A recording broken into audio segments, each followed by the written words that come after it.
আজ সিজিও কমপ্লেক্সে গেলেন আরজিকর মেডিকেলের এমএসভিপি। দুই পিজিটিকে সঙ্গে নিয়ে সিজিও কমপ্লেক্সে গেলেন আরজিকর মেডিকেলের এমএসভিপি সপ্তর্ষি চট্টোপাধ্যায়।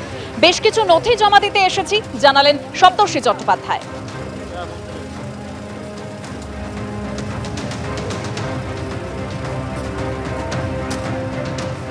দিনে দুবার ব্যবহার করো স্টপেজ ক্রিম আর নিজেকে রাখো এভারগ্রিন কেয়াশেক আরোমা থেরাপি স্টপেজ ক্রিম আর খুঁজে পাও নতুন আমিকে। আমি জাস্ট মানে coming out here for submitting some documents under investigation বলে কি ডকুমেন্টস জাস্ট বলতে পারছি না, এইটা বলতে পারছি না। ওনাদের সঙ্গে আমরা এখানে আসলাম বলে I just accompanied them, but I have been called to submit some documents.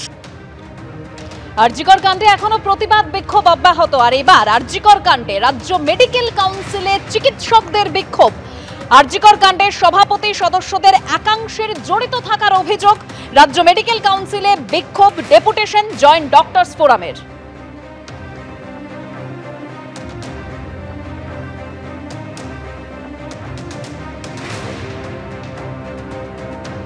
সদস্য আছেন যে সদস্য নাকি এখান থেকে প্রতি মাসে 50,000 টাকা করে সাম্মানিক পান।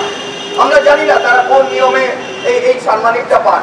তাদের মধ্যে আবার কেউ কেউ নাকি আবার বিবেকের যাতনায় যন্ত্রণায় তারা নাকি মেডিকেল কাউন্সিল থেকে পদত্যাগ করতে চেয়েছেন। মানে এরকম অসংখ্য অনিয়ম এবং বেনিয়ম। আসি পরের খবরে। এবার আবাস যোজনায় কাটমানি ফেরতের দাবিতে বিক্ষোভ। তৃণমূল পঞ্চায়েত প্রধানের বিরুদ্ধে কাটমানি নেওয়ার অভিযোগ। ইসলামপুরের কমলাগাঁও সুজালি পঞ্চায়েতের সামনে বিক্ষোভ দেখান গ্রামবাসীরা। উপভোক্তা পিছু 10,500 টাকা করে কাটমানি নেওয়ার অভিযোগ। চাপের মুখে 204 জনকে টাকা ফেরত দিলেন তৃণমূলের পঞ্চায়েত প্রধান। সুদীপ চক্রবর্তী আমাদের প্রতিনিধি আরো বিস্তারিত আমাদেরকে জানাবে। সুদীপ,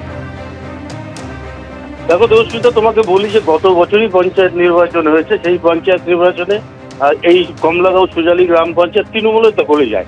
তৃণমূলে তারপরেই কিন্তু সেখানে নুরি বেগম যিনি কিনা এই অঞ্চলের প্রধান হন, তার বিরুদ্ধে অভিযোগ, তার প্রথম 6 মাসের মধ্যে থেকেই তার বিরুদ্ধে অভিযোগ আসতে থাকে। সে ইন্দিরা আবাসের যোজনার যে ঘর আছে, সে আবাস যোজনা ঘর সে পাইয়ে দেওয়ার বিনিময়ে তাকে 10,500 টাকা করে প্রত্যেকে দিতে হবে এবং তিনি সেটা তার দালাল মারফত কালেকশন করেছিলেন বলে যে অভিযোগ রয়েছে। তারপর থেকে তার বিরুদ্ধে একাধিক অভিযোগ আসতে থাকে এবং প্রায় মাসখানেক আগে তৃণমূলের জেলা সভাপতি কানাইয়াল আমাদের যেটা জানালেন, তাকে দল থেকে বহিষ্কার করা হয়েছে ঠিক এই অভিযোগের ভিত্তিতে।